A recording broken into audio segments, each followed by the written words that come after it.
Good evening friends. हम आज जिस विषय की चर्चा कर रहे हैं वो है बच्चों में एंजाइटी की प्रॉब्लम।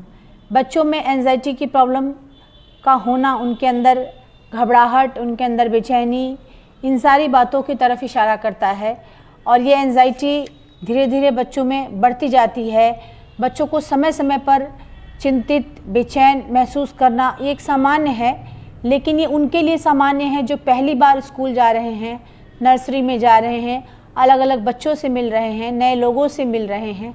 ये उनके लिए एक सामान्य बात है, बट ये भी एक पार्ट ऑफ एंजाइटी ही है।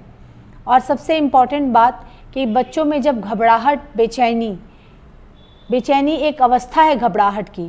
जब बच्चों में बहुत ज़्यादा घबराहट होती है तो बच्चे बेचैन होने लगते हैं, जैसे कि डर, चिंता, ये किसी तनावपूर्ण स्थिति के प्रति बच्चों की प्रतिक्रिया जब आने लगती है, किसी भी तरह के वो तनावपूर्ण स्थिति में, किसी भी वो स्ट्रेस लेवल में होते हैं और उसके प्रति जब वो रिएक्शन अपना देने लगते हैं, तो this is very typical anxiety. ये भी एक एंजाइटी का ही लक्षण होता है।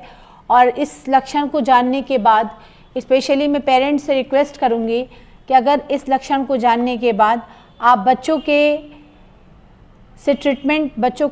की काउंसलिंग, बच्चों का ट्रीटमेंट कराना चाहें तो बिल्कुल कराएं, क्योंकि ये बहुत ज़रूरी है। क्योंकि आज के प्रेजेंट समय में बच्चों के अंदर ये सारे जितने भी सिम्टम्स हैं ये बहुत ज़्यादा आ रहे हैं। और कुछ बच्चों में तो ऐसा भी है कि घबराहट उनके व्यवहार में, उनके परिवार में और उनके दैनिक जीवन को, उनके रेगुलर लाइफ को अफेक्टेड कर रहा है।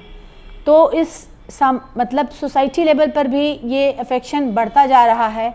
और इस सोसाइटी लेवल के अफेक्शन को रोकने के लिए बहुत ज़रूरी है कि हम इस अवस्था में, इस स्थिति में बच्चों को गंभीर होने से पहले, बच्चे इस स्थिति को बहुत ज़्यादा अपने माइंड पे स्ट्रेस लेकर के, स्ट्रेस के साथ अपने माइंड में इसको बैठा लें, तो इससे बेटर है कि हम किसी काउंसलर की मदद लें और जानना चाहिए कि ये किस लेवल की एंजाइटी को ये बच्चा फेस कर रहा है।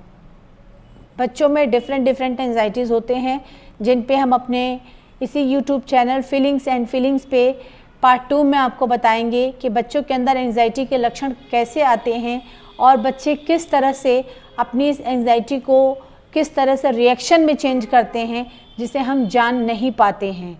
तो मैं आप सबसे, सारे पेरेंट्स से कहूँगी कि अपने बच्चों की ईच एंड एवरी, हर प्रतिक्रिया पर, हर एक्टिविटी पर ज़रूर ध्यान दें और उसे जानते हुए कि बच्चे में क्या चेंजेस हो रही हैं, किसी न किसी काउंसलर से आप मदद ज़रूर लें, क्योंकि ये बहुत ज़रूरी है कि बच्चे की एंजाइटी का कौन सा स्टेज चल रहा है ये पता चले।